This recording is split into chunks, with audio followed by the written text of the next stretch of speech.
ये जो जहाँ पर होलिका दहन हुआ है, यहाँ पर मैं 1992 में पहली बार चुनाव लड़ा था। इसी बस्ती में मेरा पूरा कार्यकाल बीता है। 55 साल इस बस्ती के स्लम में रहकर मैंने अपने जीवन को गुजारे हैं और मुझे बड़ी खुशी है कि इतने लंबे समय तक मैं इस बस्ती के लोगों को लेकर साथ में चल रहा हूँ। जैसे मेरी लोकप्रियता बढ़ती गई, पद बढ़ते गया, प्रतिष्ठा बढ़ती गई, लेकिन जूनी परंपरा को हमने कभी छोड़ा नहीं। यही हिंदुत्व का और भारतीय संस्कृति का सबसे बड़ा देन हम सब लोगों को मिला है। मैं मानता हूं कि होली जूनी रीत रिवाज परंपरा से हम सब लोगों ने मनाना चाहिए। नई पीढ़ी को हमने कुछ नई सीख देनी चाहिए। कुछ लोग अनाप शनाप प्रकार के कलर लगाकर लोगों को हैरान परेशान भी करते हैं। अब जो रिस्ट्रिक्शन जो था वो सारे के सारे निकाल दिए देवेंद्र फडणवीस जी और एकनाथ शिंदे जी ने।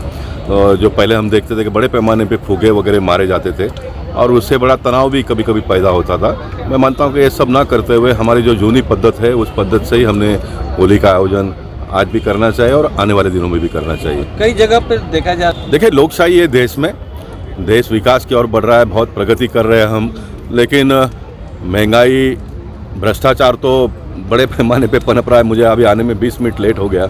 मैं कोट करना चाहूँगा राजेंद्र नगर का जो ट्रैफिक का हमारा पुलिस चौकी है, एक तो ब्रिज का काम चालू है, इससे ट्रैफिक की बड़ी समस्या हुई है। और पीक आवर्स में व्यवस्था में बैठे हुए लोगों को मैं आह्वान करना चाहूँगा होली के माध्यम से कि पीक आवर्स में कोई भी हवलदार नहीं, कोई भी गाड़ी रोकनी नहीं चाहिए, गाड़ी रोकनी नहीं चाहिए। अब 2 लोगों का मैंने वीडियो भी वहाँ पर निकाला, इतना ट्रैफिक जाम है और उसके बीच में भी गाड़ी रोककर लोगों के पास से लाइसेंस वगैरह पूछकर हैरान परेशान करते हैं, होली की व्यवस्था कर रहे हैं। अब बहुत सारा समय है ना, आपको भ्रष्टाचार मुक्त भारत बनाने का संकल्पना जो देश के प्रधानमंत्री ने लिया है उसको सभी लोगों ने साथ और सहयोग देना चाहिए। मैं भ्रष्टाचार करूं और फिर दुनिया में से भ्रष्टाचार खत्म हो जाए, ऐसा तो कभी होता नहीं ना। हमने अपने घर से प्रारंभ करना चाहिए।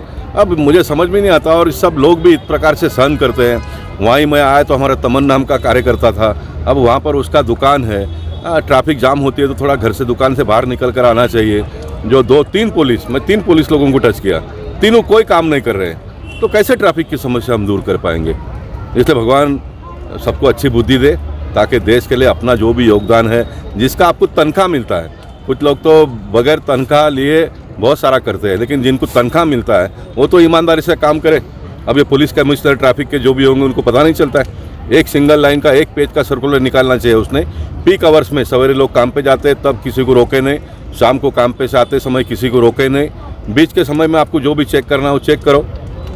आज सब हमारे देश के लोग हैं ना, सब हमारे देश के लोग हैं। 15 साल से सांसद जी की संकल्पना है कि यहाँ पर इस सप्ताह, पवित्र सप्ताह मैदान में हम सामूहिक होली मनाएं और उसी का नतीजा है कि ये आसपास के जो 40-50 इमारत है, यहाँ के सभी माताएं बहनें यहाँ आकर होली की पूजा करते हैं और एक अच्छे माहौल में, एक अच्छे पवित्र वातावरण में होली का दहन होता है। साथ में इस बार डबल आनंद का अवसर है कि हमारे सांसद जी को देश का सर्वश्रेष्ठ सांसद बनने का पुरस्कार भी मिला है, सांसद रत्न मिला है। तो सोसाइटी के अन्य लोग, माताएं बहनें सब आकर उनका अभिनंदन कर रहे हैं, उनको बधाई दे रहे हैं, उनके साथ अपना एक फ़ोटो निकाल रहे हैं, उनको ताकत दे रहे हैं कि आप इसी तरह से अच्छा काम आने वाले दिनों में करते रहो।